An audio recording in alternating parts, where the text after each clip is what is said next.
Me encanta cuando un grupo de amigos jóvenes se juntan con un ideal, un sueño, un proyecto común y lo hacen realidad, y lo hacen crecer y empiezan a tener impacto.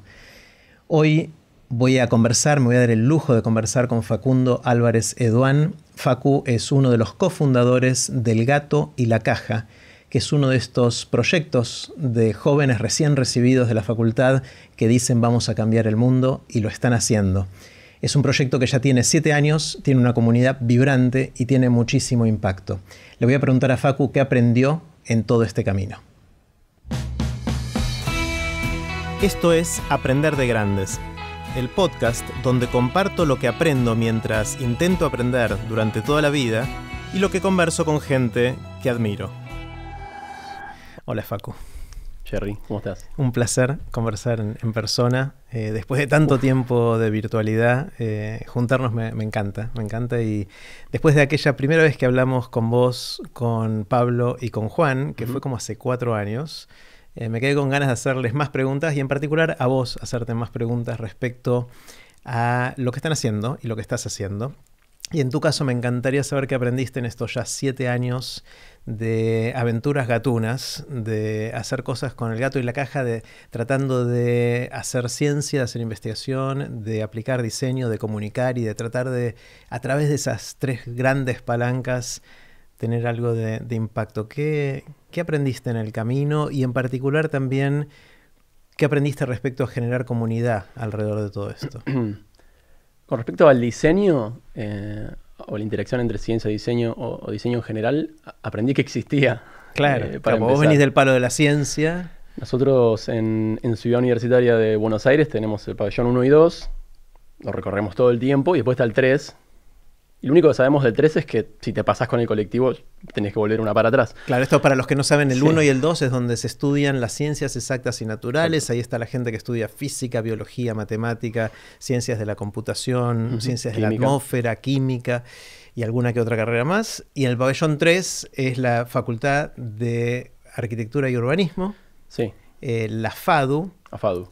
En la cual se estudia arquitectura, urbanismo, diseño gráfico, diseño de imagen y sonido y algunas cosas más. Entonces hay como en la gran ciudad universitaria de Buenos Aires, hay una división bastante importante, ¿no? en esas 2 zonas. Sí, que no debería ser tal si se quieren disciplinas, claro. Porque ocurre esto, que un científico o alguien que estudió una carrera en exactas de la UBA, jamás te cruzás en el colectivo, pero no hay interacción con esas personas que tienen una óptica totalmente distinta. En particular, diseño es una disciplina sobre la cual yo todavía sé poco, pero ahora sé que existe por un lado, volviendo a la pregunta, y que es importante. Y eso en el Gato y la Caja se gestó desde el principio. Tuvimos la suerte de que Juan Manuel Garrido estuvo en esa gestión, que es el diseñador de ese grupo fundador. Y nada, con Juan, además, no solo la importancia de que él haya aplicado eso desde el inicio, sino su paciencia y didáctica para que desde las primeras personas que empezamos Gato hasta todas las personas que se fueron incorporando, que no eran de diseño, porque ahora hay un equipo de diseño fantástico que obviamente ya entiende la importancia del diseño, fuéramos adquiriendo y le diéramos importancia. Para mí, diseñar la comunicación tenía que ver con las palabras. Y hasta ahí, supongo. Sí, o sea, una metáfora, comunicación de la ciencia, hacer metáforas que anclen en algo a la otra persona, que ayuden a transmitir un concepto, pero que nunca se coman o tergiversen el concepto científico, si quiere, detrás de eso. Algunas herramientas, el humor, historias, el storytelling, todas esas cosas me eran intuitivas a la hora de comunicar, pero en 2 palabras. Y bueno, con Juan y a través del diseño, que de vuelta todavía lo estoy aprendiendo, aprendimos un montón de cosas. Desde el diseño gráfico, para entender jerarquías de comunicación, narrativas que no tienen que ver solamente con las palabras, hasta el pensamiento de diseño, que eso lo aprendí mucho más recientemente y de hecho tampoco es algo tan popular, porque recién ahora se están abriendo carreras de diseño en algunas facultades, universidades. Entonces, creo que incluso el diseño como disciplina, como forma de pensar los proyectos y y de tratar de resolver problemas es algo bastante poco popular. Y sin embargo, casi todo está diseñado. Puede estar mal diseñado, pero aunque no pensemos de manera, desde la perspectiva de diseño, diseñamos. Incluso uno en la carrera científica diseña experimentos, diseña cosas. Pero hay un montón de herramientas que vienen de las personas que justamente se dedican al diseño como disciplina, que creo que serían muy útiles de enseñar en todas o casi todas las carreras. Y nosotros tuvimos la suerte de cruzarnos con Juan desde el principio y que él ahora haya desarrollado un equipo de diseño fantástico, enorme, que no hay solamente diseñadores gráficos, hay diseño de UX, experiencia de usuarios.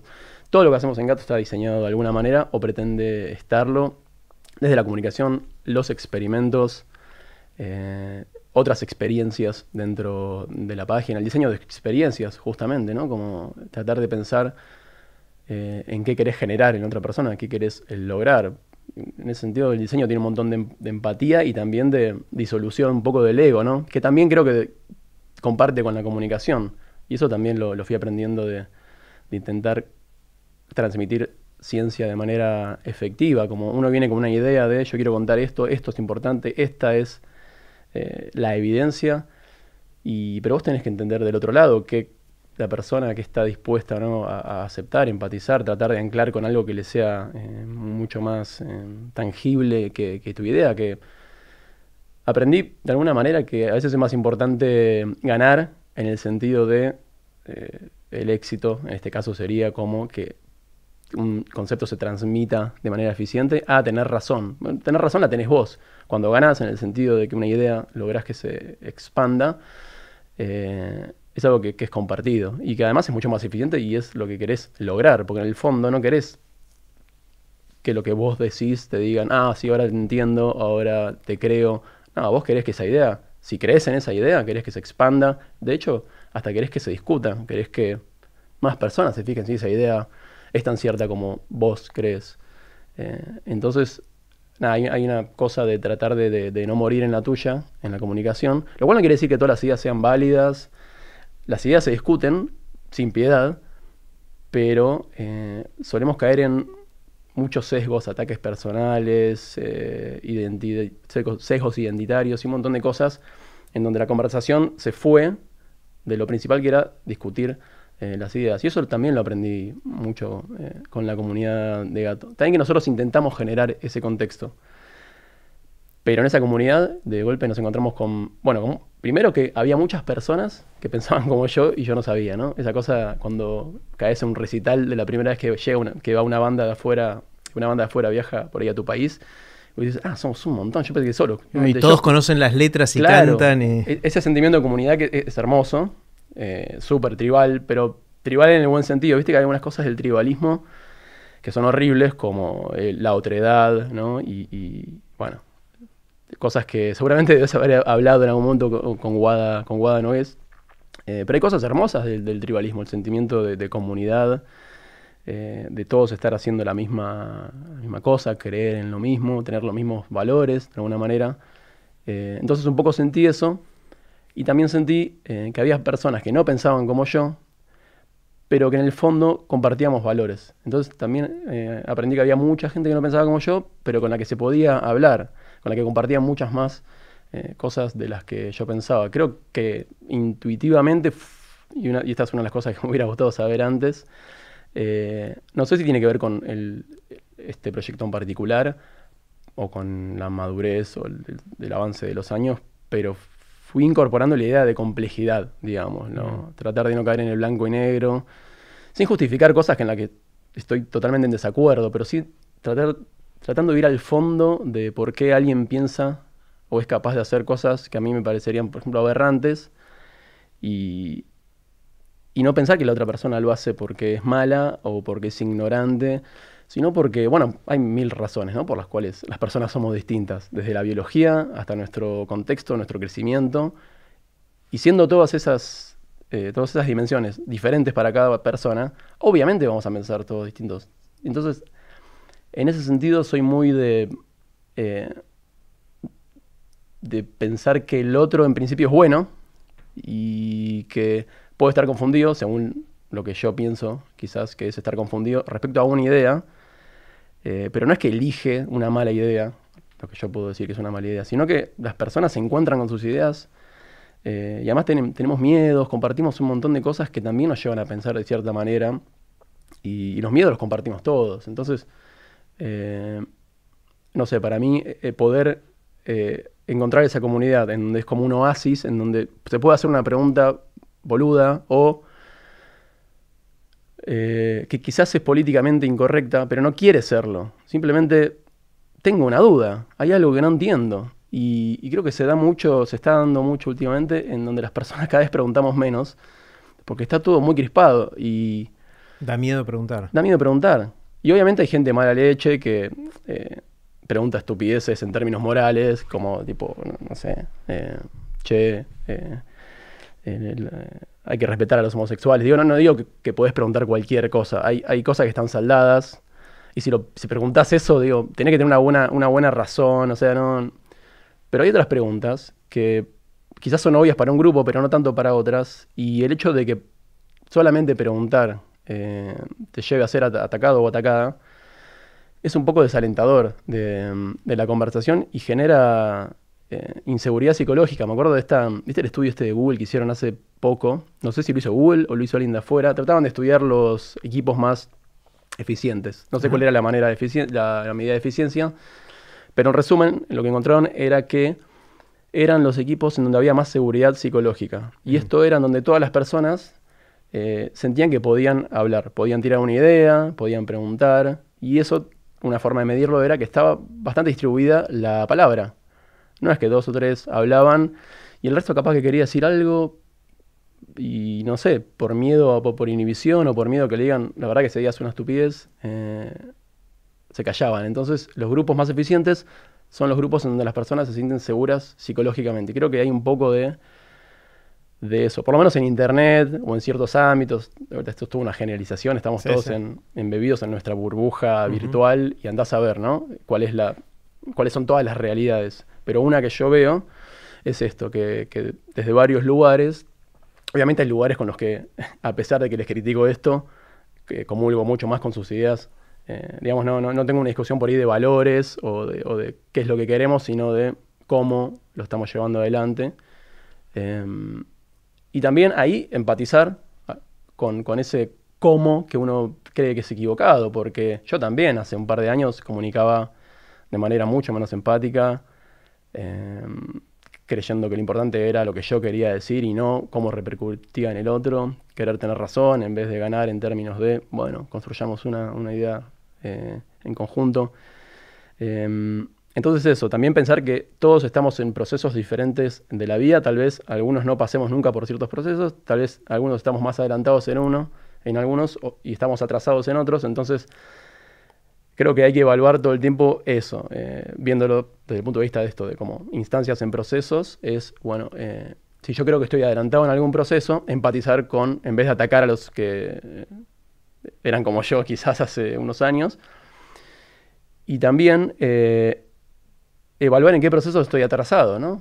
De vuelta, no validando cualquier idea que todavía no me cierra mucho, pero sí estando atento a que estoy en un proceso, y no porque ya tengo algunas conquistas, si se quiere, epistémicas o lo que yo creo que son mejores valores que fui adquiriendo y cosas que no me gusta que fui dejando atrás. No terminaste nunca. Entonces también estar atento a en qué cosas todavía te falta y nada, buscar eso también. Me encanta porque tu formación es en biología, en ciencia, y cuando te pregunto qué aprendiste en todo este proceso, me hablas de diseño y de comunicación y de vínculos y de cambiar de opinión y de...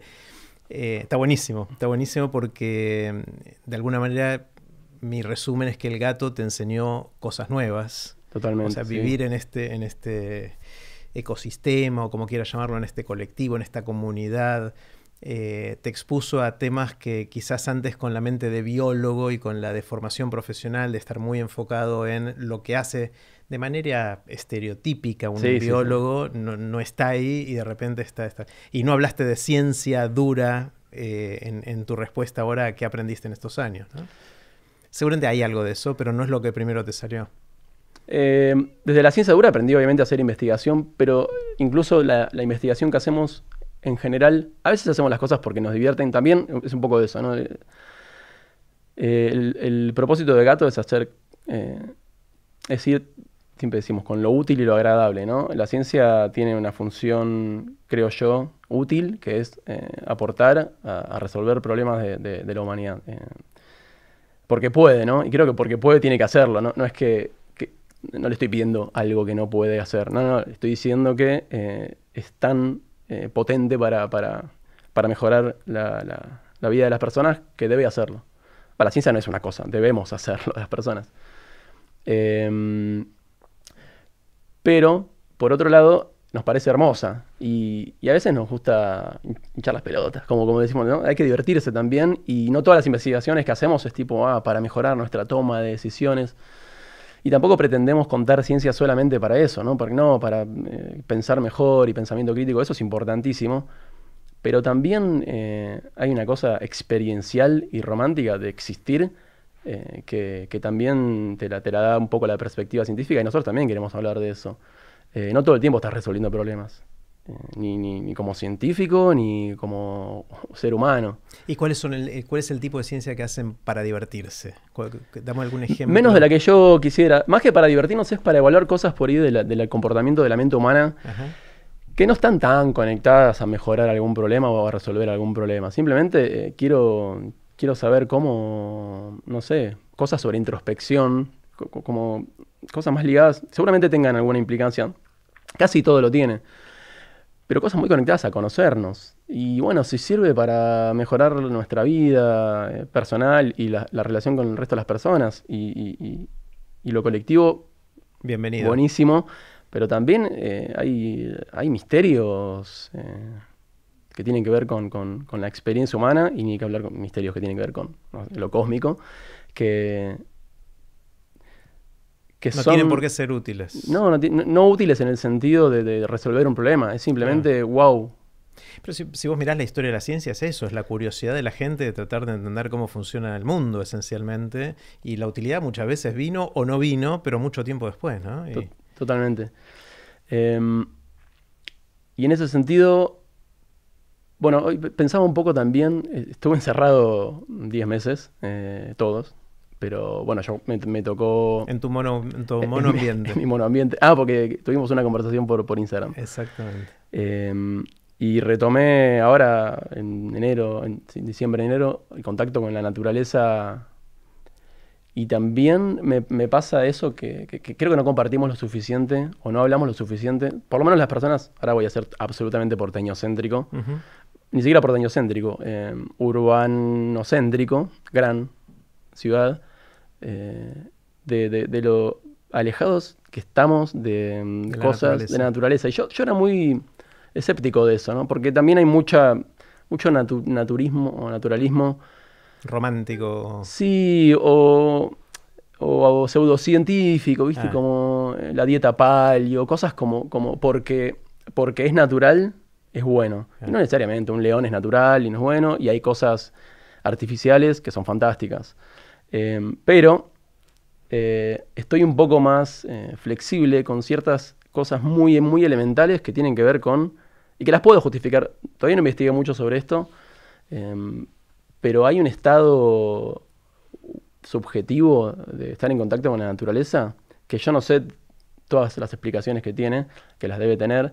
Se me ocurre, no sé, la capacidad de mirar más allá de una cuadra, un edificio. Quizás tiene una explicación evolutiva que mirar el panorama nos servía para ver si había peligros. Bueno, como la psicología evolutiva son cuentos, algunos muy buenos, pero no más que eso, no lo sé. O los sonidos. No me parece tan extraño que si tenemos estos cuerpos y esta genética, esta biología que se fue seleccionando durante un montón de tiempo y hasta hace decenas o pocos cientos de años, tenía ciertos contextos, incluso en las primeras civilizaciones, no era esto.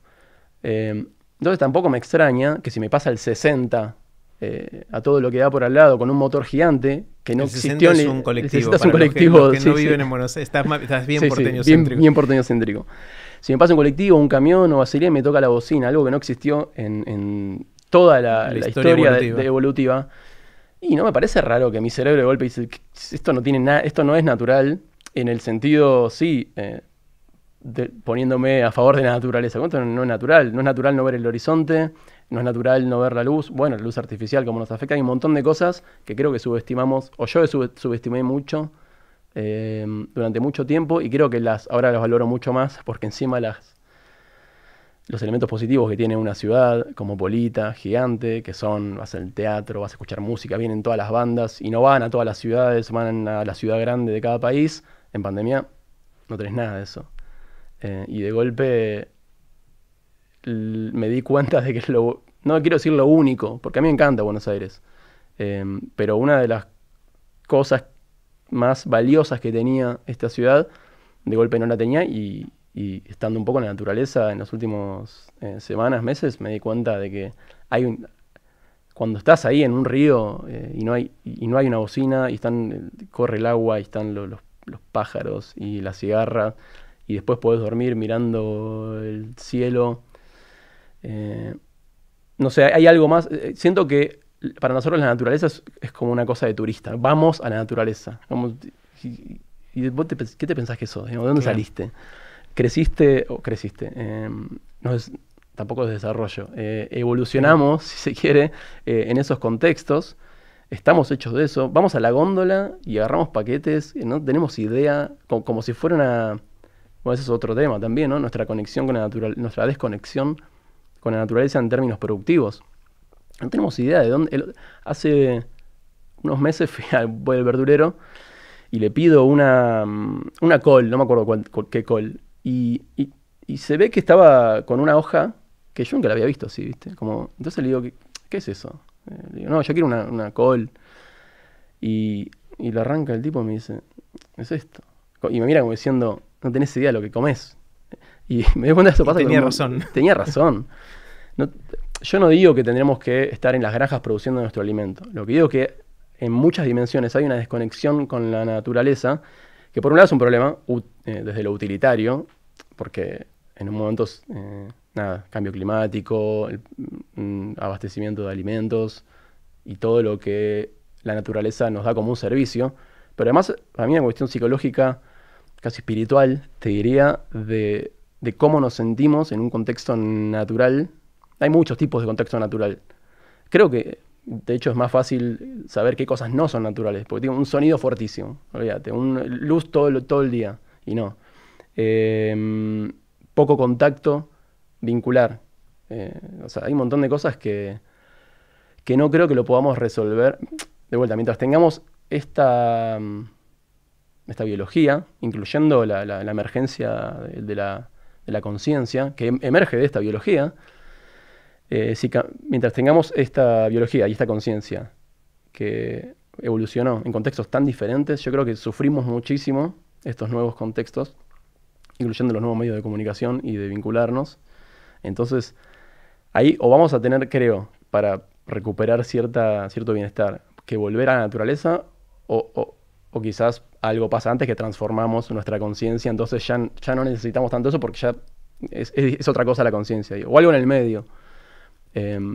Me cuesta pensar que podemos emular, si conservamos esta biología, esta conciencia, que podemos emular tan bien la naturaleza como para que sea creíble, digamos. Es muy complejo lo que pasa en la naturaleza. No digo que no podamos, pero vamos a tener que hacer alguna de esas dos cosas, porque si no la ciudad nos va a comer. Y estoy siendo muy porteñocéntrico en esto. Alguien que vive en el campo, que vive en un pueblo, me va a decir, la verdad que me das pena. Yo no la paso así. Quizás tenés otras desventajas, salís a la siesta y no hay nadie, y vos querés que haya gente, o querés ir al cine, al teatro. Bueno, eso en la ciudad lo tenés, no en pandemia. Pero me parece que hay un elemento es muy primitivo, en que yo subestimaba antes, y empecé a valorar mucho más en la cuarentena. Hay una cosa que me di cuenta hace poquito de la ciudad, que me dio un poquito de... No pánico, me dio casi terror, te voy a decir, que es la siguiente. Me cayó la ficha, me di cuenta de que yo vivo en el mismo departamento hace 20 años. En un edificio, en un piso, tengo vecinos arriba, al costado, para un lado, para el otro. Y me di cuenta que hace 20 años duermo cada noche a 2 metros de distancia del vecino del B, o del piso de arriba o del piso de abajo, porque las habitaciones están más o menos ahí. Y ni sé quiénes son. Claro, se me mezclan los vecinos, no me acuerdo cuál es el de arriba, el de abajo, algunos los reconozco, otros no. Y hace 20 años que duermo a 2 metros de distancia de ellos, separado por una pared, obviamente. Pero es rarísimo eso, si lo pensás, evolutivamente obviamente no existe. Claro. Y es uno de esos efectos colaterales de la ciudad que es un poquito raro, ¿no? Sí, también uno puede conectar con personas tan lejanas. Al mismo tiempo, yendo un poco más hincha de lo moderno y de la tecnología, hay cosas increíbles, ¿no? Que podamos conectar con cualquier persona en vivo, en cualquier parte del mundo, casi, y cada vez más. Instantáneo y gratuitamente. Sí, esencialmente. Es impresionante. No sé, yo creo que tenemos que buscar un equilibrio en ese sentido. Primero, la solución no es fácil y hay una inercia y siempre hay intereses, bueno, la historia de la humanidad. Pero por lo menos saberlo y como que ni siquiera sé si estamos fracasando en ciertas soluciones. Hay cosas para mí que ni siquiera empezamos a resolver. Y a veces, como tantos problemas de la humanidad, nos acordamos medio tarde, ¿no? Cuando en vez de ir paliando ciertos asuntos, bueno, ahora tenemos, con la pandemia, no solo tenemos el problema del virus, sino todo el problema psicológico. No solo el problema psicológico devenido de los problemas económicos y de las personas que por ahí no sos vos, pero tiene un familiar o un amigo, un familiar tiene un problema de salud, todo cosas que nos afectan. Pero nadie creo que escapa a un problema psicológico de encierro, a de golpe vincularte a través de pantallas. Sobre todo en los chicos, ¿no? Me parece que los chicos son los que probablemente lo sufran más o tengan más secuelas de esto a mediano plazo que ahora ni nos imaginamos cómo van a ser. O sea, hay chicos que ahora pasaron el último año, que quizás es el 20 o el 25% de su vida, si tienen 5 o 4 años de edad, y que ellos creen que la vida es con barbijo. Y que la vida es saludándose de lejos y que la gente es bidimensional, porque la ven en una pantalla, ¿no? Yo no sé qué efectos va a tener cuando estos chicos que hoy tienen 4 o 5 años tengan 10, 15 o 20, ¿no? Yo creo que estamos conociéndonos en ese sentido como especie. En un momento creo que nos agarró un poco que somos muy inteligentes y nos adaptamos a todo, lo cual es cierto, en parte tenemos una capacidad de adaptación increíble por nuestra inteligencia, por el conocimiento acumulado y por la tecnología. Entonces es cierto que creo que conquistamos lugares del mundo como ninguna otra especie, todo por estas 3 razones, por lo menos. Pero al mismo tiempo, lo que decía antes, tenemos este cuerpo, esta biología y esta conciencia, que es de donde emerge la experiencia subjetiva, la capacidad de sufrir, de tener alegrías, de tener pensamientos, todo eso por ahora está en este envase, si se quiere, y tiene un límite esa capacidad de adaptación, me parece. Y creo que lo estamos llevando... Empujando un poquito, ¿no? Lo estamos llevando, sí, bastante lejos, pero bueno, siempre hacemos eso, creo. Volviendo, Facu, por un segundo al tema de los aprendizajes en estos 7 años de El Gato y la Caja.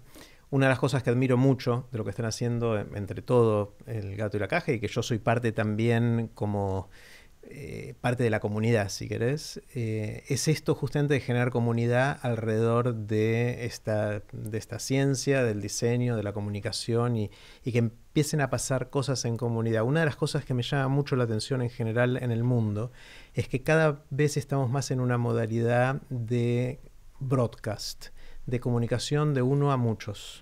O sea, están el Instagramer, o está el show de televisión, o está el influencer, o está... dependiendo en cuál sea el medio, tiene un nombre distinto, pero esencialmente es una persona o un grupo de personas chiquitito hablándole a muchos. Y esos muchos escuchan, en general de manera bastante pasiva y sin conectar entre sí.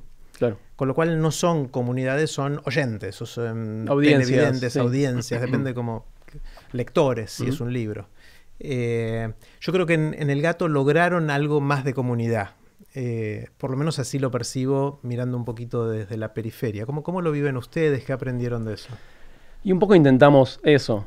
Nosotros somos 20, con suerte. El equipo, digamos. Claro. ¿No? Sí.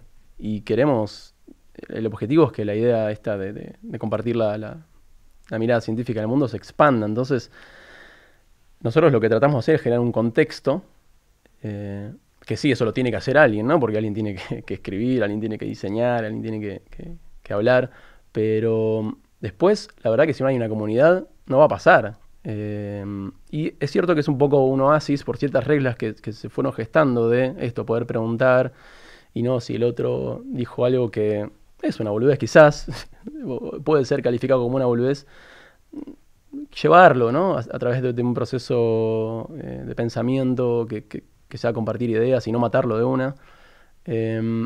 La idea es que ese oasis se vaya expandiendo. No digo un oasis como algo, porque un oasis para cualquier humano es necesariamente bueno. Digo un oasis para mí, por estas reglas y por estas posibilidades. Y no se va a expandir con nosotros 20, ni con 100. Necesitas sí o sí una comunidad que se... Ni siquiera digo que se apropie. Algunas ideas pueden ser apropiadas, pero ni siquiera son nuestras. Que se apropie de la idea de otro. Yo apropiarme de ideas de otras personas. El feedback para nosotros es clave porque estamos aprendiendo todo el tiempo. Digo, bueno, vamos a hacer esto. Y qué sé yo, va a funcionar. Y no sé, hay que probar. Eso también es de diseño, ¿no? Vos podés estar pensando todo lo que quieras, pero en algún momento agarrá la idea y que sea una cosa en el mundo que tiene un efecto, que es o no el que vos esperabas, y ahí aprendés.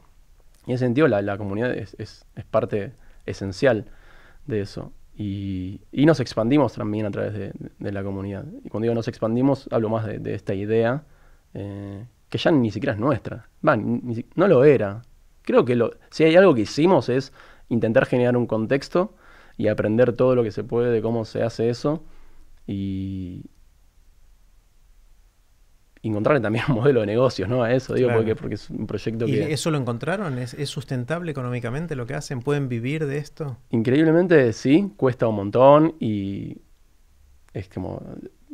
Pasamos del negro, rojo, pero antes estábamos todo el tiempo en rojo. O sea, veo la proyección, ¿no? Más que... Si me preguntas ahora, ¿están bien? Y me gustaría estar mejor. ¿Están mejor? Sí.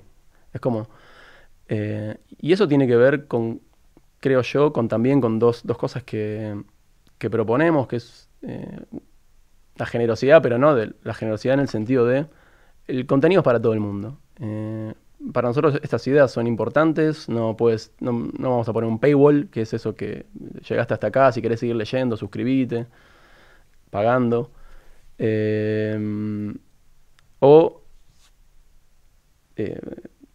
Hay medios que son imposibles de navegar hoy. Sobre todo los más grandes, vos entrás y se te abre la ventana de la ventana y la publicidad y qué sé yo, es como antiético y antiestético, ¿no? Entonces nosotros en ese sentido sí queremos morir con la nuestra, que es ofrecer la mejor experiencia posible, pero como toda cosa en un mundo capitalista tiene que tener un modelo de negocios. Entonces intentamos ser muy, muy generosos con el contenido, todo es libre, e intentamos convencer a las personas que se pueden suscribir, que eso lo hacemos justamente porque algunas de ellas, las que quieren y pueden bancar económicamente todos los meses para que nosotros hagamos básicamente lo que hacemos y lo hagamos cada vez más grande y cada vez mejor. ¿Y los que se suscriben reciben algo a cambio o es una donación que hacen? No la llamamos donación, pero una cuestión semántica. Están en el Slack, el Slack es una plataforma particular muy, muy conocida ahora, en el Slack de bancantes, este grupo se llama Bancantes, y tenemos una interacción mucho más, si se quiere, íntima que con el resto de la comunidad. Pero más que como un beneficio, bueno, un poco es como un beneficio, porque la verdad que no es que estamos ajenos a la naturaleza humana de hacer algo de manera transaccional. Intentamos minimizar lo transaccional y que el beneficio sea una cosa, no sé, también le damos un pin. Son cosas que no son contenido, que no son esenciales. Realmente no son esenciales. Ni un pin, ni estar en el Slack de bancantes o de recibir mi email mensual es esencial. Sí, está bueno tener un contacto con una subcomunidad que no solo banca, porque bancar es poder hacerlo, pero además hay un compromiso distinto. Entonces también está bueno tener un contacto un poco más íntimo con esas personas. Pero la verdad que en términos transaccionales no gana nada. Probablemente vayamos expandiendo tienen descuento también, pero son cosas que son como para nosotros no negar la naturaleza humana de que, y emocionalmente, tal vez una persona empieza a bancar por todo lo que la parte épica, romántica, qué sé yo, y porque tiene un descuento, y porque quiere el pin. Y bueno, tampoco está mal. Son las reglas del juego también. Nosotros tratamos de jugar nuestro juego, pero tampoco jugar solos, ¿no? Alguna cosa de la naturaleza humana más transaccional utilizamos, pero el relato es el otro, es el bancar para que este proyecto siga Sí, creciendo. igual una de las cosas que nos pasa, sobre todo en nuestras culturas latinas o inclusive Sí. en Argentina, es que a lo largo del tiempo, sobre todo con el desarrollo de Internet, esperamos que todo sea gratis, que todos los contenidos, todas las experiencias sean gratis o algo muy parecido a gratis. Y entonces aparecieron los modelos en los cuales el que financia que todo esto funcione suelen ser los anunciantes, la gente que quiere venderte algo, y eso favorece a las grandes aglomeraciones en los medios y crean las situaciones casi monopólicas o oligopólicas en las cuales la dinámica es otra y donde se empieza a sacrificar la experiencia del usuario, el diseño y todo eso porque te viene el banner de la última publicidad, ¿no? Entonces, mientras que en el mundo anglosajón hay toda una movida de crowdfunding y de que los que se benefician finalmente con tu servicio, experiencia, producto, lo que fuera, son los que pagan directamente, acá no hay mucho de esto. Entonces, como que los que estamos tratando de hacer estas cosas, se nos complica encontrar ese modelo de negocios de sustentabilidad, por más que sea con o sin fines de lucro. Da lo mismo, tenés que tener, para hacer todas estas cosas necesitas invertir plata, y para eso tenés que tener un modelo de dónde va a salir esa plata. Eso se llama modelo de negocio, por más que no sea con fines de lucro, o sí. Entonces, es recién incipiente, ¿no?, en nuestra cultura que la gente quiera apoyar, que quiera apoyar económicamente que estas cosas puedan crecer, ¿no? Lo mismo pasa con TDX Río de la Plata, pasa con un montón de iniciativas que no quieren caer en ese circuito de ser bancado con el modelo tradicional, ¿no? Sí. Es un cambio cultural grande, es cierto. Estamos muy acostumbrados a que las cosas vienen, son gratis. Nada es gratis. En un mundo capitalista nada es gratis. Y también estamos muy acostumbrados a patalear contra el capitalismo. En parte por razones que creo que son válidas. Pero es así. Entonces, dentro de este paradigma, bancar a través de plata es una forma de votar ¿no? Es como quiero que esto exista. Claro, un voto de confianza. Es un voto de confianza que nos ayuda a nosotros a movernos. Para nosotros la plata es combustible. Vos hablabas de modelo de negocio.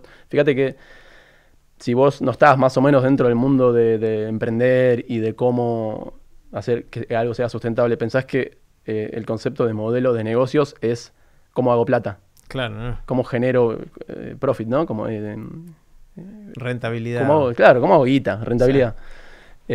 Y no, modelo de negocios es, está este equipo, estos costos, cuánta plata entra, cuánta plata sale, si eso da menos de 0 estás en rojo, si no estás bien, y si no, bien, te sobra y podés pensar en expandirte. Obviamente estoy simplificándolo un montón. Pero es así. Pero es eso, digamos. Es el combustible que hace que los proyectos puedan moverse.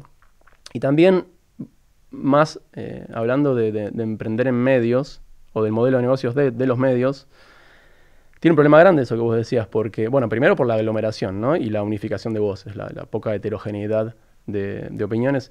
Pero además, por ejemplo, en pandemia yo vi mucho, estaba lo de la infodemia, ¿no? La infodemia es como que de golpe la gente estaba en la casa, bastante al pedo, o con mucho más acceso a la tele que de costumbre, que antes de la pandemia, y no siempre había algo para decir, pero la tele, nuestra atención, esto lo sabemos no de hace tanto, pero ya no es nuevo, nuestra atención vale plata ahora, vale plata para Facebook, vale plata para la tele, y si yo tengo tu atención, yo tengo más plata, ¿no? Porque mi oficiante está ahí. Y eso es muy tóxico, creo yo. Primero por el clickbait, ¿no? El clickbait, esta cosa de te pongo un título, zaraza, o una nota que no suma ningún valor, quizás, pero que necesito que hagas clics porque yo a mi anunciante por ahí le vendo por clic. Después los espacios dentro de las páginas, bueno, que primero eso, te aparece el video que después de 10 minutos pudiste acceder, pero además muchas veces como son otorgados esos espacios, no sabés bien qué va a aparecer en ese banner. Te dicen más o menos, pero no sabés. Entonces ni siquiera controlás quién está oficiando ahí. A nosotros nos escriben un montón para, quiero oficiar en la página. Y la verdad que no lo haríamos, más allá de que hemos ido también siendo un poco menos anarcos con el modelo de negocios, por ejemplo, con proyectos especiales. Decir, bueno, si esta organización da plata y es para una cosa particular, y si un día decimos algo, porque también lo que queremos nosotros a través de los bancantes, además de ser sustentables, es ser independientes. Y cuando uno está comunicando ciencia, bueno, vos lo que buscás es, bueno, ¿cuál es la mejor descripción de un problema? ¿Cuál es la verdad de turno más que mejor cierra con respecto a las evidencias? Y eso te puede poner en contra de algunas personas u organizaciones. Entonces, la independencia de discurso para nosotros es importante. Y bueno, si tu anunciante de golpe no le gusta algo que dijiste y eso es la mitad de tus ingresos, para decir algo, ¿qué vas a hacer? Cagó tu modelo de negocios. Pero con un proyecto especial, primero tratás de que la persona que pone la plata, digamos, te cierre, o la persona, nunca es una persona, es una entidad en general, un subsidio, por ejemplo, que viene de, no sé, del Ministerio de Ciencia. Bueno, qué sé yo, sí, si te pones a escarbar, no se salva nadie, ¿no? Pero bueno, tenemos una forma de justamente decirle a los bancantes, che, entró esta plata, es para hacer esto en particular, porque hay proyectos que no los vas a hacer de apuchitos. Hay cosas que son muy caras, un audiovisual, un viaje, un experimento, una experiencia enriquecida web, son caras. Entonces podemos esperar y ver si en 10 años sumamos la cantidad de suscriptores, o decir, bueno, para esto en particular pedimos esto, no tenemos ningún conflicto ético con esta organización que nos está dando la plata, y si hubiera uno en algún momento, listo. Nunca más hacemos algo con vos, pero el proyecto queda perfecto porque la gran mayoría de nuestros ingresos entran por personas individuales, o porque nos compran libros, claro, o porque bancan por mes. Sí, le hemos agregado últimamente esto de, che, y si queremos hacer una cosa como un moonshot que no nos va a alcanzar nunca la plata, ahora sí le estamos tirando, entonces, además porque hay un montón de plata potencial que no tiene sentido, digamos, si no te la dan a vos, se la van a dar a alguien. Y hay organizaciones que tampoco son tan cuestionables. Entonces es como que en algún momento no puede ser tan trosco, claro, toda la vida. Y bueno, estamos quizás flexibilizando sin transar con los valores más profundos. Exactamente. Y es un desafío interesante también, porque hay grises, es un problema nuevo, en el buen sentido, un desafío nuevo que al crecer en una organización te enfrentas a esas cosas y bueno, siempre aparece. Cualquier cambio de escala o cambio de fase en la madurez o en la evolución de una organización te trae desafíos nuevos. Facu, de las investigaciones científicas que hicieron, que introdujeron algo muy interesante y que está funcionando espectacular, que son estos experimentos masivos que en general tienen alguna pata social, de vínculos, de comportamiento, es mucho de lo que están estudiando, y que lograron crear esta plataforma en que montan un experimento online y tienen, no sé, decenas de miles, 100.000 respuestas para una cosa que probablemente hay pocos lugares en el mundo que puedan lograr, o pocas plataformas que puedan lograr esto. De todos los resultados que obtuvieron hasta ahora, contame alguno que te divierta, que te parezca, que te haya sorprendido. Mira, uno de los que más me gusta es uno que todavía está en proceso de deshilacharse un poco, pero tiene mucho que ver con uno que hicimos en el TEDx, que después hicimos 1 o 2 experimentos más que estamos tratando de publicar. Bueno, estamos en el paper. Sí, claro. Sí. Bueno, eso me encanta a mí, la idea de que los grupos, vamos a tratar de resumirlo, de que a la hora de ponernos de acuerdo entre personas, los grupos que más probabilidad tienen de ponerse de acuerdo frente a un tema son los grupos que tienen lo que llamamos los grises de alta confianza. Personas que están muy seguras de que su opinión no es polarizada. Alguien que no opina ni 0 ni 10 con respecto, o sea, no está ni muy en contra ni muy a favor de un tema, está en el medio, pero además preguntábamos la confianza, que es, ok, yo te pregunto no solo qué opinas sobre algo, sino cuánto confías en esa opinión que acabas de dar. Hay un grupo de personas que pone muy alta su confianza con respecto a una opinión que no es polarizada. Y eso es re interesante. Hay personas que están muy seguras de que las cosas son complejas. Están muy seguras de que no están seguras. Y eso, por mecanismos que estamos justamente con investigaciones subsiguientes tratando de averiguar, de entender, es lo que genera aparentemente que grupos tengan más posibilidad de ponerse de acuerdo. Una especie de antigrieta, esta persona con alta confianza en su duda. Y creo que falta mucho de eso, ¿no? Estamos con todo el tiempo tratando de entender de qué lado estamos. Como Claro. siempre hay lados, ¿no? Como, Sí. y a veces hay lados, digo, no digo que todo es... todos somos grises y no hay que tener posturas firmes en algunas cosas. Ujú. En algunas cosas, o sea, yo soy progresista, pero llamativamente en algunas cosas creo que todos somos conservadores, ¿no? En el sentido de... Es casi naturaleza humana. Sí, pero conservador progresista, quiero decir, hay derechos adquiridos que, digo, no quiero cuestionar, ¿no? Que soy conservador, que quiero Claro. que se conserven. En ese sentido, decía. Sí. Y todavía hay un montón de cosas que faltan resolver y creo que se pueden, y por eso soy progresista y optimista, aunque no creo que sea magia, digamos.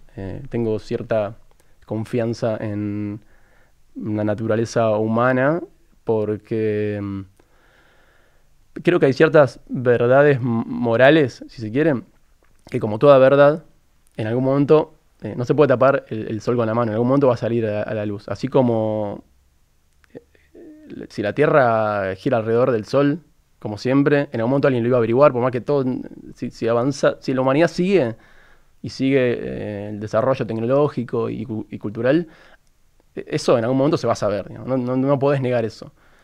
Creo que pasa algo parecido, mucho más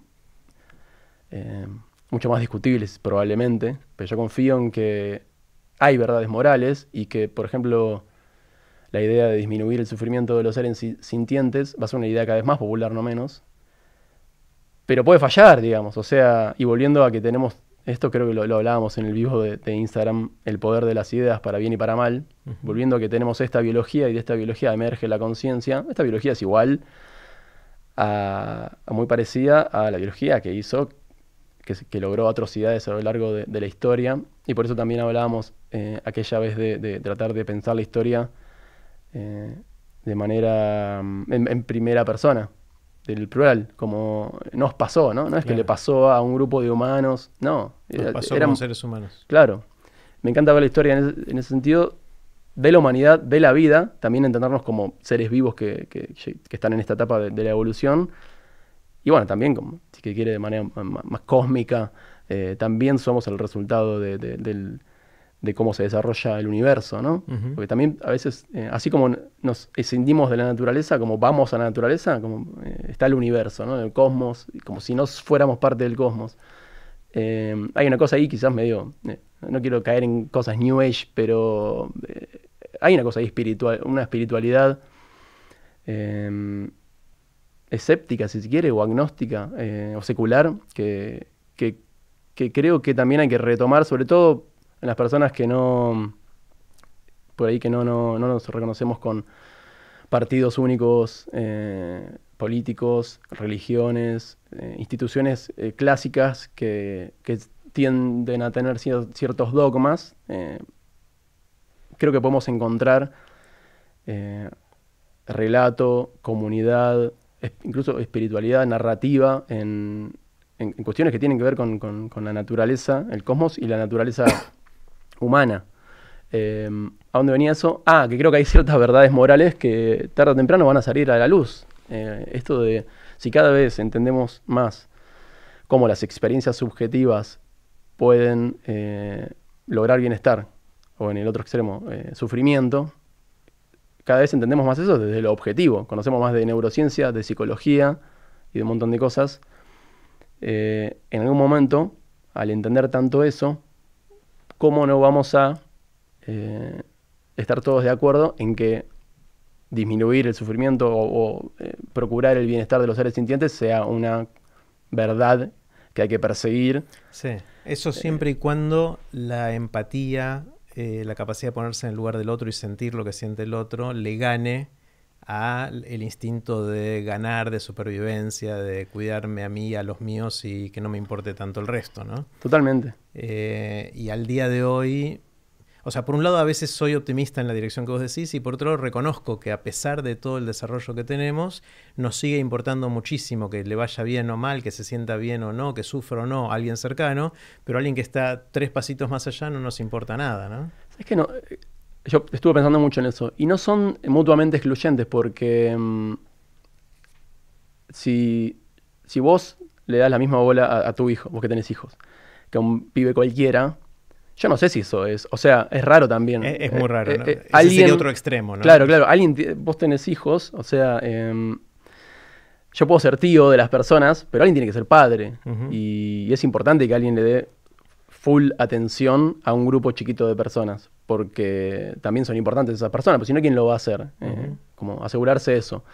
El problema es cuando el juego suma 0, cuando que nos importe mucho un grupo de personas hace que nos importe muy poco otro grupo de personas. Y creo que el secreto o la posible solución es dejar de pensar a la humanidad o a las personas como juegos o competencias de suma 0. Claro. Y hay un montón de opciones para eso. Pero sí, hay que ir en contra de un montón de instintos o emociones muy, muy básicas que tienen que ver con el tribalismo, con los miedos. El miedo es tan fuerte como el amor, si se quiere. O más fuerte quizás. Sí, como emoción. Y te lleva, a quizás a deshumanizar a una persona o un grupo. Y eso pasa todo el tiempo. Incluso veo que le pasa a personas normales, si se quiere. Cuando aparecen corrientes porque pasa algo muy significativo en la sociedad, aparecen corrientes como muy, muy punitivistas. Y me llama la atención porque muchos progresistas de golpe se vuelven punitivistas. Y eso es deshumanizar. ¿Qué significa punitivistas? Y punitivista para mí es como alguien que merece un castigo en sí mismo. Una cosa como casi una venganza. Claro. Y quizás en esto pienso muy diferente a la mayoría de las personas, pero volviendo a esto de la biología y que somos el resultado de nuestros genes y de los contextos, no sé hasta qué punto yo trato de ser bueno porque lo decido o porque simplemente mis genes y mi historia y mi contexto me llevaron a eso. Para mí, no matar a alguien es obvio.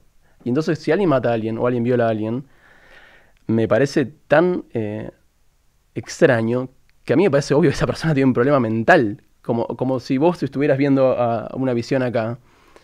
Me parece obvio que tenés un problema y lo voy a entender como tal. Entonces me parece que a veces la construcción del malo, ¿viste?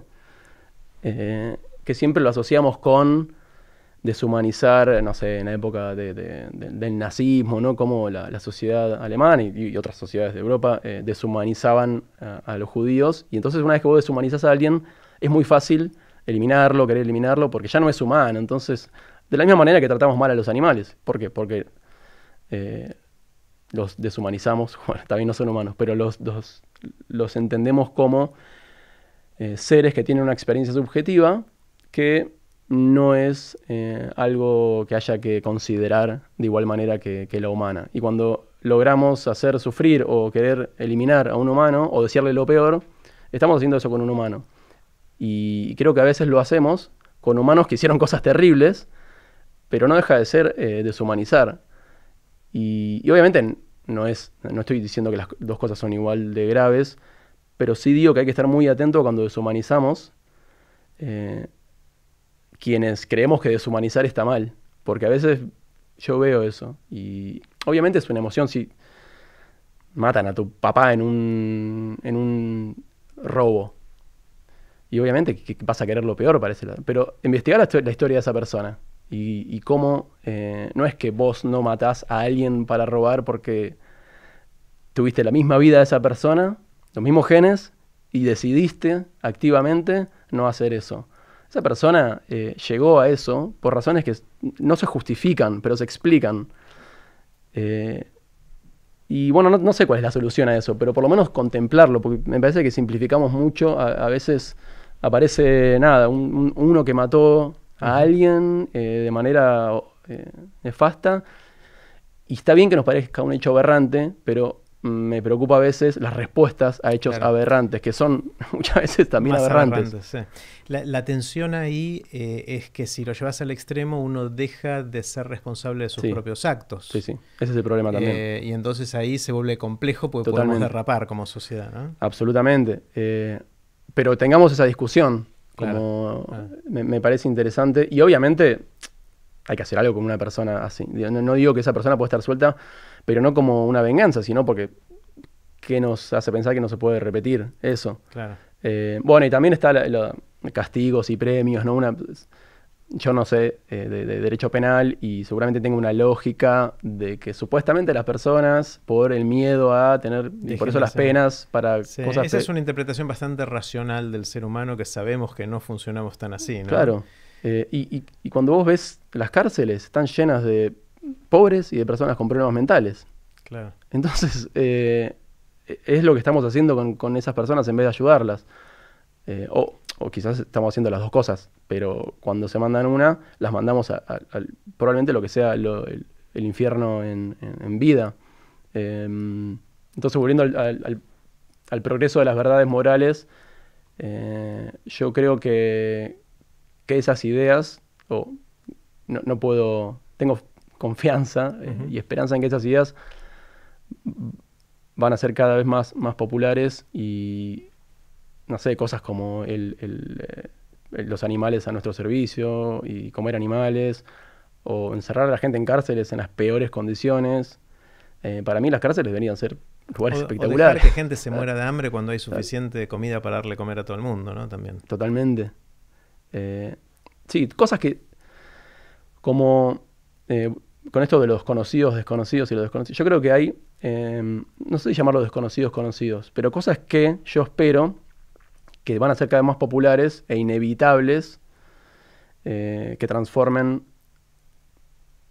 cómo son las cosas hoy en día. De vuelta, nuestra relación con los seres sintientes, animales, nuestra relación con las personas que ponen en peligro a la sociedad, a aspectos de la sociedad, con las cárceles. En Estados Unidos hay más de 2 millones de presos, o sea, es como... Es una locura. Es muy raro. Y de esas hay varias, como cosas que para mí empiezan a ser verdades morales que van a ser como... Van a caer por su propio peso, decís que... Sí, no va a ser magia, o sea, creo que si se conocen... Me parece que nosotros podemos comer carne de la manera que la comemos porque nadie tiene que ir a matar a una vaca. Claro, entonces, si fueras alguna vez a hacerlo, nunca más comes carne. Exacto, entonces mucho de nuestros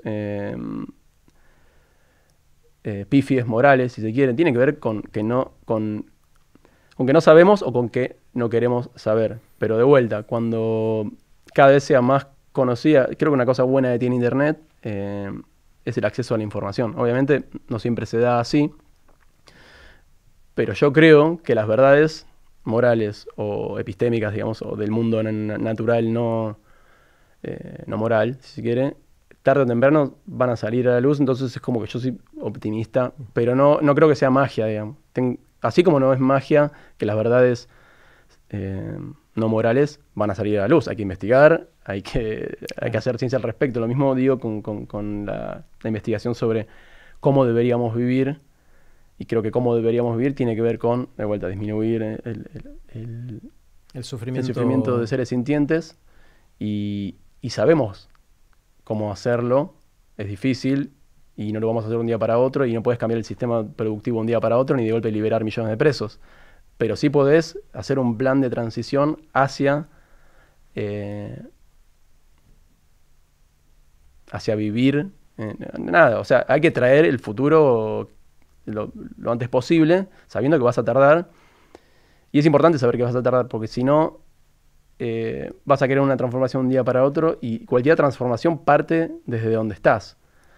Y ahí vas a tener un montón de opiniones distintas, gente que piensa distinto, que tiene miedos, y todo eso es válido. O sea, entonces me parece importante a la hora de procurar cualquier cambio, entender qué estás queriendo cambiar con toda su complejidad, porque es parte del problema. Muchas veces queremos solucionar un problema, a ver si se me ocurre... Con la varita mágica, claro, con una acción. Claro, algún ejemplo, no sé...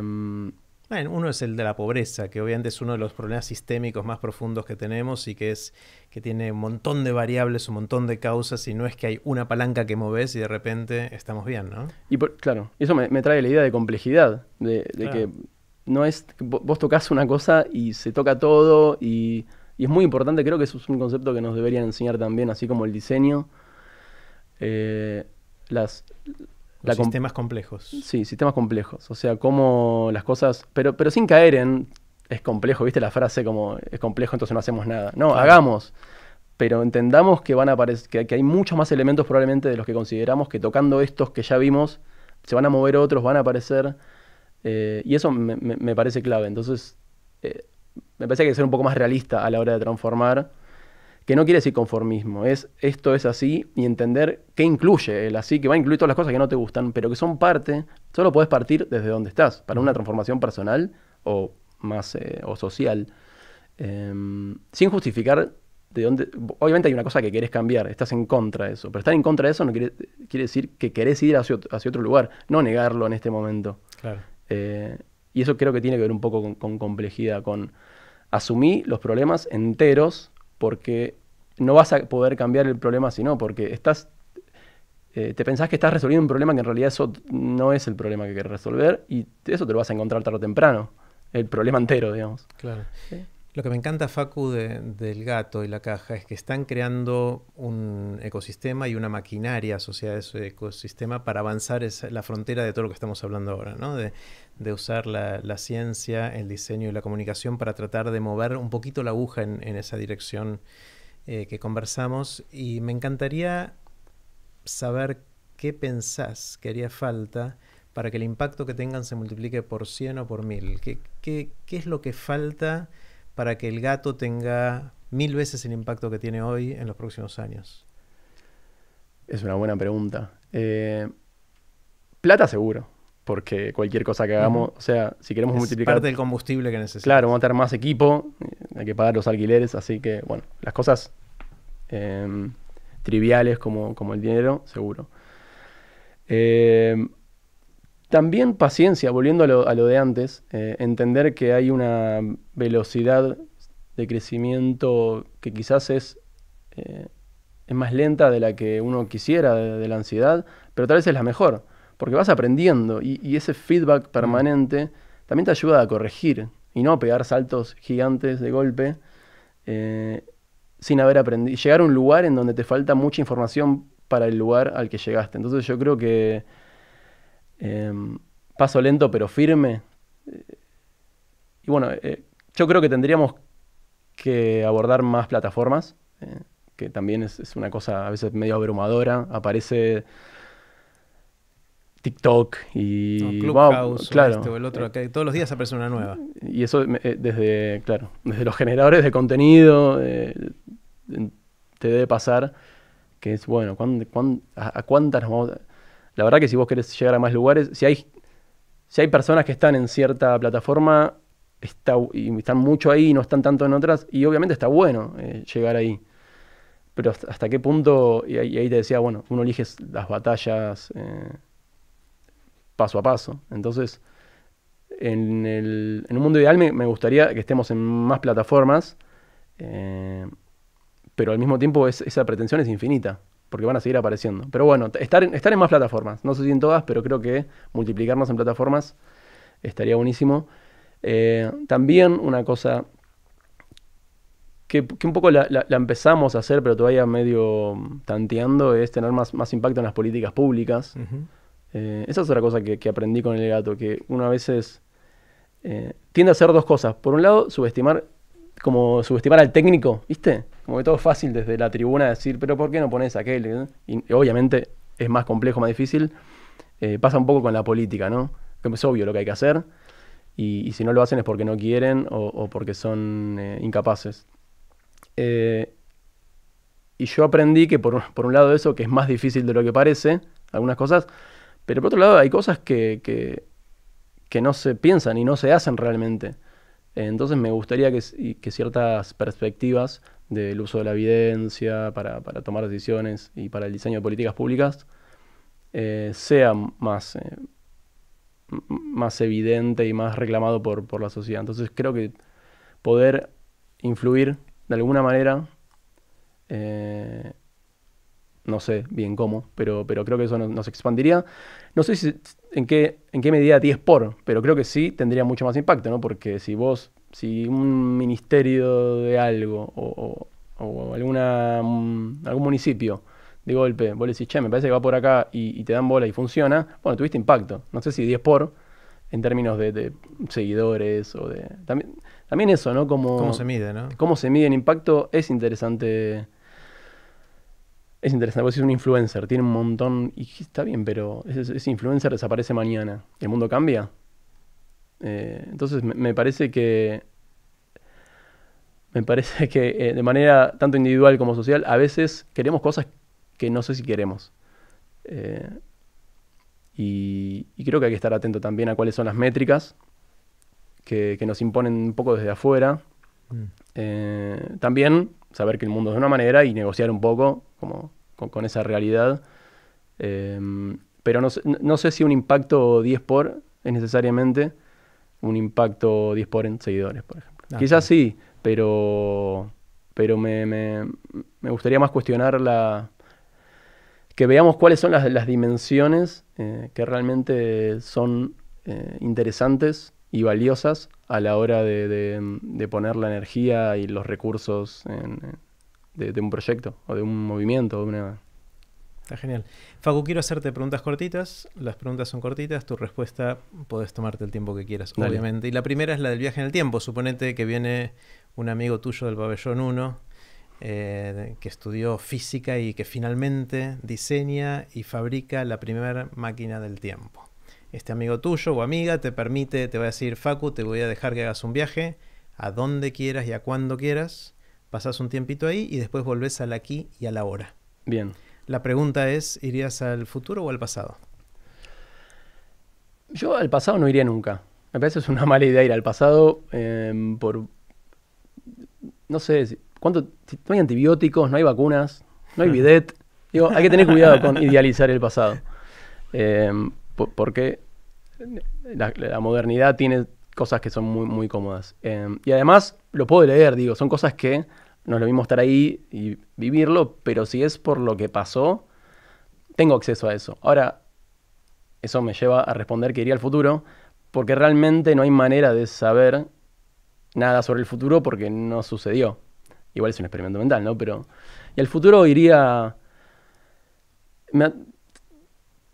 El orden de magnitud, 100 años. Porque si son 50, creo que podría estar vivo. Sería difícil, pero ponerle que estoy vivo en 50 años. Entonces lo voy a ver. Y si son 1000, no sé si voy a entender a algo. Entonces me parece que si uno vive 80, 90 años, no sé, y le sumo 50 más, es como... Son los 50 más que me llevarían a ver cómo sigue algunas cosas que me interesaban antes de morirme. Y nada, iría al futuro porque quiero ver cómo sigue es la curiosidad. La película de la humanidad. Claro. Es como... cómo se resolvieron algunos problemas, si hubo o no progreso, si estas ideas que digo de que creo que las verdades morales y materiales o físicas del mundo... indefectiblemente van a salir a la luz tarde o temprano. Es la curiosidad de ver todo eso. Y si no sucedió, también ver por qué no sucedió. Es como que es un problema que me parece... No sé si hay un problema más interesante que los problemas que tiene la humanidad. Porque es muy raro que todo el mundo quiera más o menos lo mismo y no siempre lo logremos. Entonces es como... Hay una complejidad ahí que creo yo nos puede llevar a un buen lugar, o con sus valles, ¿no? Porque aunque haya progreso, creo que la humanidad son 3 para adelante, 2 para atrás a veces, pero en suma siempre creo que es para adelante. Entonces quiero saber hasta dónde llega eso, entendiendo algo, porque sean 1000 años. No sé, además, en términos reales, no sé si vamos a llegar a vivir 1000 años como humanidad. Como humanidad. Y las amenazas existenciales provocadas o no por el ser humano son cada vez más. Claro. Entonces, está eso también. Que tarde o temprano nos va a pasar una cosa seria y que va a poner en riesgo nuestra Sí, supervivencia. total o parcial. Y que si es parcial es un garrón también, porque de golpe... Va a haber mucho dolor y mucho... Sí, mucha pérdida, no sé, anda a saber cuántos años podemos llegar a atrasar y, no sé, ponerle que de golpe desaparece la mitad de la humanidad. Es un evento histórico que no sé si quiero vivir. Claro. Pero no. Hoy sería raro, por ejemplo, una catastrófica hora es que se apague internet y que no se pueda volver a encender, por la razón que fuera. Hoy dejaría de funcionar el mundo. O sea, Sí. todo. Ni los aviones, ni el sistema financiero, ni nada funcionaría. No, colapsa todo Colapsa todo en mal. horas, días. Sí. Las cadenas de comida, o sea, la gente se empezaría a morir de hambre si hoy colapsa internet. En las ciudades sobre todo. Eso es re interesante. Porque si vos estás en el campo, bueno, obviamente no va a faltar mucho para que los que estamos en la ciudad nos vayamos ahí a matarte a comer la soja. Pero sí, en las ciudades sería catastrófico. Y creo que habría eso, ¿no? Realmente es un buen plot para una película. Todos los de traje y con los... Claro, por suerte internet está diseñado de una forma tal que es bastante robusto, pero no es 100% robusto. O sea, tiene sus puntos débiles en algunos lugares y no está todo duplicado, no hay backup de todo, o sea, como que... Sí, en ese sentido siempre pienso estas empresas que tienen cada vez más poder, que no son estados, no se votan, como Google, Facebook, Apple, sí. Twitter. Tengo una especie de fe en que alguien se está ocupando. O sea, en cualquier lugar en donde hay muchas personas, como ahí, tienen miles de empleados. No sé, tiene que haber un cierto control. Es como que si no están deseando lo mejor, pueden cometer un error, tienen tanto poder que la pueden cagar, digamos, pero como que nos sometan adrede, tiendo a no... Y no sé, ¿viste? ¿Qué sé yo? Pienso que los tipos quieren lo mejor, incluso por términos de negocio. Sí. Lo que pasa es que, bueno, a veces también hay ciertas lógicas que te llevan a pensar que eso no es tan así. Nada, cómo funcionan los algoritmos. Sí, pero esos son efectos inesperados de un sistema complejo, es lo que hablábamos antes, ¿no? Que es tan complejo cómo funciona todo esto que no es que dijeron vamos a empezar a manipular la atención de la gente, porque no, fue un efecto colateral del modelo de negocios y cómo funciona la inteligencia artificial para maximizar el tiempo que pasamos en cada uno de esos lugares, porque eso es lo que le mandaba el modelo de negocios. ¿No? Sí. Y esas cosas son un peligro, creo. Porque está cada vez más esparcidas y no sé, de golpe si todos los autos son autónomos, por ejemplo, está claro que es un ridículo que nos subamos a algo que va a 100 y pico de kilómetros por hora con nuestros cuerpitos, y encima manejemos nosotros, con todos nuestros problemas de todo. Y si de golpe son todos los autos autónomos, o sea, todo lo que es lo que está en internet es hackeable, ¿no? O potencialmente. Entonces aumenta el peligro, pues está todo cada vez más conectado.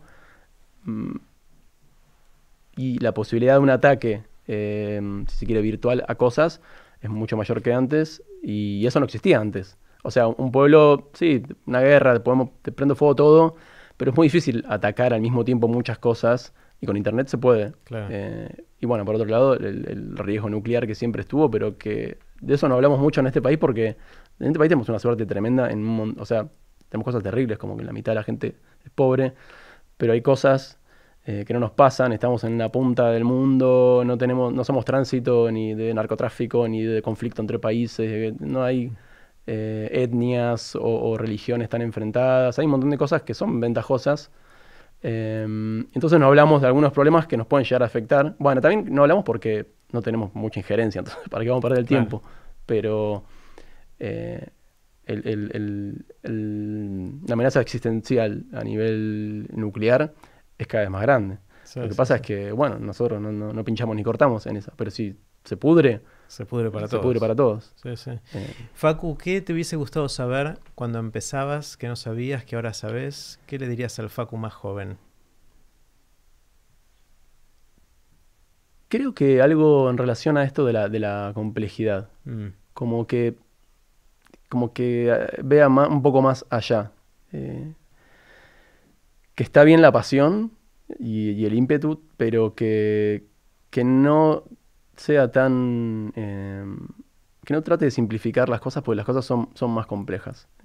Lo cual eso de vuelta no hace que sean inabordables y que no haya que, bueno, son complejas, vamos, que cuán complejas, adelante. Pero sí no pensar que eso, que la gente que tiene ideas que para mí no son positivas, es mala o idiota, como ser más empático y también aprender, ¿no? Porque muchas veces te va a pasar que aprender algo que te hace cambiar de idea o aprender algo que no te hace cambiar de idea, pero te hace transmitir tu idea mejor. Antes hay un concepto que creo que viene de Daniel Dennett, que es el de heterofenomenología. ¿Cómo es? Heterofenomenología, que es analizar la experiencia consciente como si fueras un científico desde afuera, sin juzgarla, digamos, como lo que es. Y tendemos a juzgar todo el tiempo nuestros pensamientos al otro. Entonces, tratar, sobre todo en las personas que nos resultan diferentes, increíblemente diferentes, hay mucha data ahí que está buena. Y sirve para dos cosas. Primero, para comunicar mejor una idea que a vos te parece importante y que quizás crees que la otra persona tiene una idea peligrosa para ella o para la sociedad. Entonces te ayuda a transmitir mejor tu idea. Pero cuando no hay conflictos así ideológicos o morales, te ayuda a aprender un montón sobre la otra persona. De repente decís, wow, esta persona tiene una vida, una experiencia tan diferente y esto existe. Como le diría que reniegue menos de lo que es y le parece extraño o peligroso o malo y trate de entenderlo, porque si es algo que no querés cambiar, porque no tiene nada de malo, está buenísimo como te abre el mundo, ¿no? Porque conoces más el mundo. Y si es algo que sí querés cambiar, vas a dejar de negarlo y lo vas a asumir como una cosa que existe y eso te va a ayudar a diseñar mejor tu comunicación o tu estrategia para intentar cambiar eso en vez de patalear e ir en contra de una idea que te parece que no va. ¿Qué sentís, Facu, que pensás o opiniones que tengas que son distintas a la mayoría de la gente que te rodea? ¿En qué pensás distinto? Creo que esto te decía antes que la gente en el contexto adecuado es buena y si no es buena es porque algo pasó con el contexto y como no elegimos ni los genes ni nuestro contexto, tenemos que tener mucho cuidado a la hora de juzgar de vuelta, lo cual no quiere decir que no tengamos que hacer cosas al respecto porque los seres humanos funcionan de una manera y quizás funciona el sistema como está, o por lo menos los principios, como está seguro que no funciona, pero sus intenciones. Y me parece que la mayoría de las personas no piensan así. Creo que, y ahí yo no hablo mucho de esto porque es como que entras, te peleas con todos. Te peleas con lo de derecha, te peleas con lo de izquierda porque es transversal, porque creo que esto de deshumanizar o de construir malos les pasa a todo el mundo. Entonces, trato de no construir malos, no por eso justificarlos, y creo que no todo el mundo hace eso, que automáticamente es tipo, este es bueno, este es malo, y ya.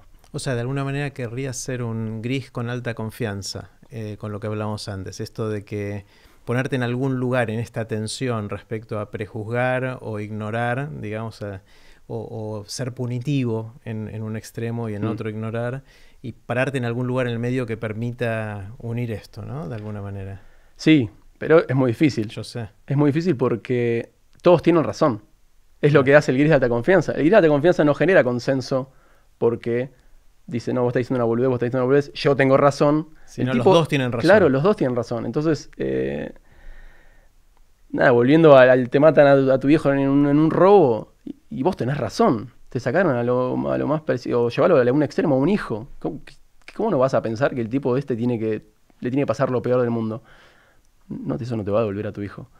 Y simplemente vas a... Y no entendés de dónde salió que una persona pueda hacer semejante locura. no tiene solución. Digo, lo que tiene los grises de alta confianza es que no sé si sirven. Me parece interesante como concepto. Todavía no le he encontrado una aplicación directa. Una aplicación directa, pero me parece que está bueno investigar eso. Bueno, lo que da ese estudio, esa investigación que hicimos juntos, es que si el objetivo es poner de acuerdo o tratar de acercar a gente que está en los dos extremos con posiciones muy firmes en el extremo de algún debate, aborto sí o no, lo que fuera, esta ley sí o no, derecha o izquierda, lo que fuera en cada una de las cosas, que tenés muchas más chances de lograr acercar a ellos si tenés al gris con alta confianza en la mesa, conversando con ellos, ¿no? Esa es la aplicación concreta. Bueno, aborto es un caso muy, muy emblemático de cómo se da esto, que unos piensan... Bueno, Louis ahora está cancelado porque creo que con razón. Louis C.K. Louis C.K., sí.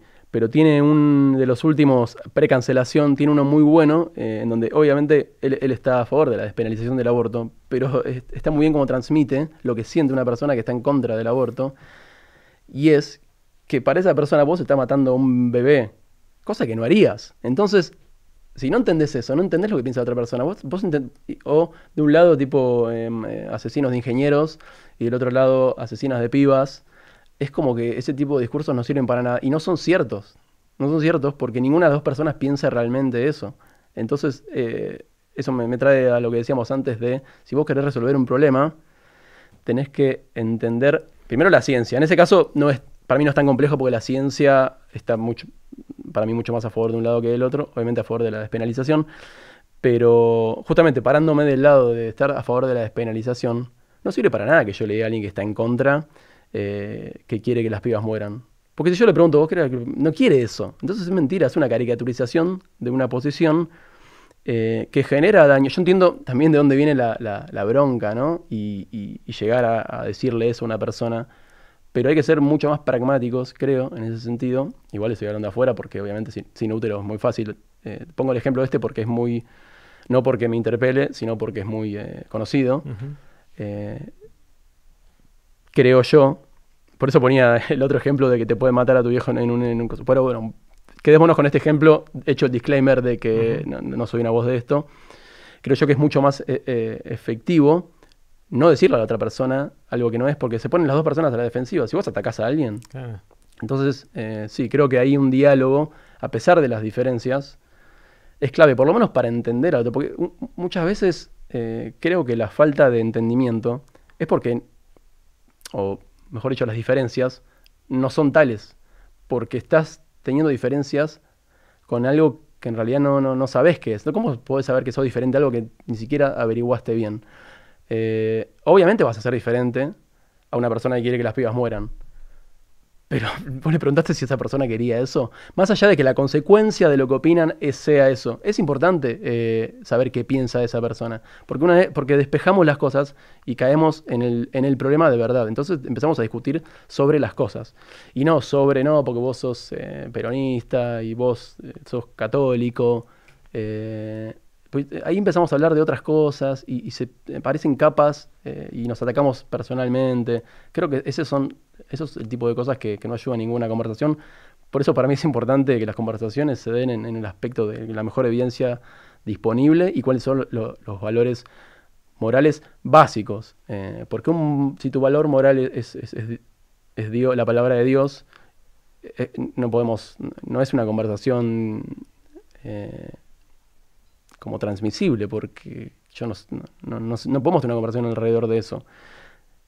Obviamente la ciencia, digamos, no existe la verdad absoluta, pero sí hay mejores maneras de equivocarnos menos con respecto a lo que el mundo es. Hace algunos siglos logramos sistematizar eso y me parece que ahí hay una potencia tremenda volviendo a lo que para nosotros sería un gran impacto, que es que eso se popularice más, que haya cosas que ya no discutimos, o sea que podemos discutir, pero que no nos hacen, no es que no discutimos porque son tabú, pues están saldadas, y si querés de vez en cuando las discutimos. Che, ¿se acuerdan de esto? Sí, sí, seguimos bien. Creo que a veces discutimos mucho sobre cosas que deberían estar saldadas, y ese embarrar la cancha tiene que ver con que no estamos discutiendo sobre lo que estamos discutiendo sobre tu partido político, sobre tu religión. Facu, cuando querés o tenés que aprender algo nuevo, ¿por dónde empezás? Cuando te acercás a un nuevo tema, algo nuevo en tu vida y querés meterte en ese tema. Cuando empezaste con el gato te metiste en diseño de comunicación, que era algo que no conocías antes, pero cuando ahora te pasa eso, ¿cuáles son las herramientas? ¿De dónde tomás la punta del ovillo? Lo primero creo que es la motivación. Me cuesta mucho aprender algo, creo que a todo el mundo, pero algunas personas pueden más, porque son muy, muy metódicas y sistemáticas. Yo no soy muy metódico, entonces yo soy más manija. Y después trato de sistematizar y de que el aprendizaje sea efectivo, y ahí voy mucho a YouTube, y en general todo lo que aprendo lo aprendo por YouTube o leo. Por suerte hoy la información es increíble lo disponible que está, y si uno tiene la suerte de leer en inglés, realmente, bueno, quizás hay cosas en chino, a veces pienso eso, ¿no? La mitad del mundo no tengo idea de qué va. El otro día encontré una china que es como hace divulgación o popularización de cosas de China. Me pareció increíble, porque es argentina, no me acuerdo el nombre de ella, pero después por ahí te paso el link, y aprendí un montón de cosas, y me pasa un poco eso con China. Deben estar pasando un montón de cosas que no tengo idea, pero bueno, más allá de Oriente, hoy en día la verdad que con un Kindle e internet y podés aprender de todo, pero tenés que estar motivado, porque a mí me cuesta mucho, me sale como reflejo. Quiero hacer algo y me lo pongo a hacer, y si no estás motivado, bueno, esto creo que lo hablaste con Mariano, ¿no? La importancia de la motivación en el aprendizaje. Sí, es que lo que genera la dopamina para que tu cerebro sea plástico y moldeable, ¿no? Y que pueda adquirir nuevas cosas. Sí. Yo desde que escuché eso me pareció tan obvio, dije, obvio, obviamente no es que lo siento, claro, mira, ahí la dopamina no está, pero hay como una cosa de entender un poco mejor porque a veces te cuestan las cosas, claro. Te cuesta aprenderlas y porque no estás motivado. A veces hay que hacer cosas que uno no tiene ganas, obviamente, pero la motivación está en lograr el siguiente paso, ¿no? Sí, bueno, un fin más amplio que incluye cosas que no son tan agradables, pero que no te motivan en sí misma, pero te motiva la gran cosa que... Y creo que un poco eso es lo que falta quizás no sé, en la escuela, ¿no? Como que nos enseñan grandes desafíos, ¿no? No tanto... Después la información es necesaria para solucionar problemas, pero a veces creo que nos bajan... Algunas cosas las tienen que aprender igual, ¿no? Tipo sumar, restar, leer, escribir. No digo que le tengo que preguntar a los chicos que quieren aprender a los 5 años, pero después es como... Bueno, el mundo, como ser honestos con los problemas del mundo y que esa curiosidad que es natural con los problemas o con las posibilidades, ¿no? Digo, porque ir a Marte es un problema, pero no es el hombre en el mundo. Digo, las dos cosas valen la pena perseguir. Entonces creo que ahí, con un objetivo como mucho más claro, aunque sea abstracto, ¿no? Como de horizonte, creo que... uno reniega menos de aprender, porque cualquier traba vale la pena. Y ni hablar de las partes agradables de un proceso que también existen, pero creo que lo más difícil es atravesar las partes chotas de un aprendizaje que siempre hay. Y como hay una frase en inglés que es the eyes on the prize, ¿no? Un poco eso, como la mirada en lo que estás buscando en el premio. Fondo, en el premio. Y ¿no? A veces como uno está ahí en la escuela y es tipo... No saben ni cuál es el premio. Claro, esto es aburrido, lo cual hay cosas, es verdad que son aburridas, pero si ni siquiera tenés es aburrido, pero qué lindo, claro, qué lindo sería, no sé. Cuando lo sepa voy a poder hacer lo que estoy soñando, ¿no? Exactamente, creo que falta un poco de eso también. ¿Cuál es tu anécdota? Cuando te juntás con amigos, viene la sobremesa y decís, no sabes lo que me pasó... Y te funciona y la repetís y ahí, viste que somos bichos sociales que nos gusta contar anécdotas. ¿Hay alguna tuya que se repita, que sea tu anécdota o tus anécdotas? ¿Sabés que no tengo una? Soy más de A mí me gusta mucho escucharlas. Sos un buen escuchador de anécdotas. Sí, y hasta a veces hasta repito anécdotas de otra persona. No es que no me pasen, ¿eh? ¿Te las apropiás? ¿Pasás vos a No, ser el protagonista? no. Igual es buena. No, porque a veces las buenas anécdotas tienen que ver con que esa persona estaba ahí, digamos. Es difícil separar la anécdota de la persona específica. De la persona. No tengo una así que digas, no sé, como a mi tío que una vez estaba en la ruta hace muchos años y de repente estaba con mi tía y de golpe, en la ruta antes no había nadie en la mayoría de las rutas. Y le pasó un elefante por enfrente, tipo acá en provincia de Buenos Aires. Un elefante en provincia de Buenos Aires. ¿Que se había escapado de un zoológico o qué? Claro, después se enteraron de eso. Pero cuando fueron a mi mamá, a mi viejo a contarle, pensaban que estaban en pedo, ¿viste? Como... Entonces, de esas no tengo, ¿viste? Como que... no me vas a creer, pero se me acaba de cruzar un elefante viniendo para acá a grabar. Sí, dale, boludo. Tomaste vino. Está bueno. ¿Cómo nació tu pasión por todo lo que estás haciendo? Mirando para atrás, ¿te acordás de dónde viene? Yo creo que tiene... Un poco mi viejo le gusta mucho la historia. Entonces, la historia me gusta mucho y creo que viene de ahí. También era muy fanático de Cousteau, de Jacques Cousteau. Ajá. Entonces, la naturaleza y el mundo submarino, que es un universo aparte, creo que me gusta mucho desde ahí. Y también los misterios de chico pegan mucho, ¿viste? Tenía un librito del Triángulo de las Bermudas, que no sé en qué quedó eso, no sé si siguen pasando cosas ahí, pero en un momento estaba muy de moda, por lo menos cuando yo era chico. O bueno, mucha NASA y estar muy ahora menos, mira, ahora menos que antes estoy al día de las misiones, pero en ese momento las sabía todas. Me parecía increíble el espacio, siempre quise entender nuestra situación cósmica, digamos, que a veces son preguntas que tenés al lado de la humanidad o de la naturaleza, y a veces son preguntas mucho más amplias. Pero no sé, me parece que siempre quise, no resolver, porque creo que esto no se va a resolver nunca, pero siempre quise ahondar en ese camino a tratar de entender de qué va todo esto. Por eso me interesa la conciencia, pero también las partes más si se quiere, más evolución del cosmos, origen. Y esas cosas se cruzan, ¿viste? Cuando te pones a estudiar esas cosas, no te digo que todo tiene que ver con todo, pero en algún momento te chocas con la naturaleza de la conciencia, la naturaleza de la materia y la historia. Eso es increíble, ¿no? Y los últimos siglos de entender la física, la luz, no sé, todas esas cositas y la tecnología me gustaba mucho, chico, también.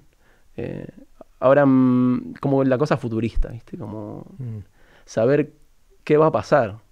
No sé por qué no. Bueno, es una cosa bastante humana el planear y... Nada, el futuro es incierto, entonces todo el tiempo estamos tratando de proyectar qué podría pasar, y entonces la tecnología es como que ahí se juega mucho porque... Nada, aparece la última cosita y supuestamente todos vamos a tener... Y a veces no es tan así. Pero bueno, es el desafío ese de pensar cómo va a cambiar el mundo hacia adelante, obviamente, ¿no? Porque... Está buenísimo. Bueno, Facu, gracias. Me encantó conversar. Seguramente tendremos otra conversación más adelante para ver cómo siguieron en este camino. Pero bueno, un lujo siempre conversar. Siempre. Gracias. Lo mismo, Jerry, digo, para mí es muy divertido y estimulante cuando charlamos, así que cuando quieras. Espectacular, gracias. Gracias.